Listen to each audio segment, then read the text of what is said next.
The straight seam welding machine can weld material with diameters ranging from 100th to 5,600 mm, and lengths ranging from 100th to 5,500 mm welding stroke.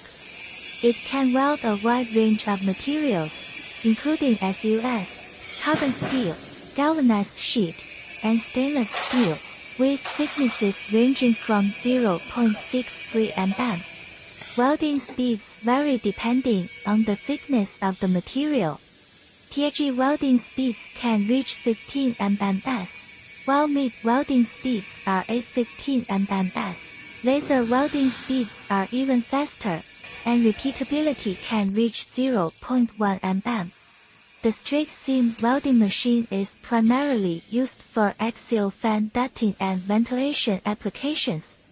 It can weld even heavy pipes. Its user-friendly interface reduces learning curves and training costs. The machine's vertical lift function and feed roller support enable fully automated production, significantly improving production efficiency and quality. After the axial fan duct is rolled, the welding machine can be used to weld the materials. Therefore, the straight seam welding machine can be combined with a rolling machine and a conveyor belt in the production line to achieve full line automation.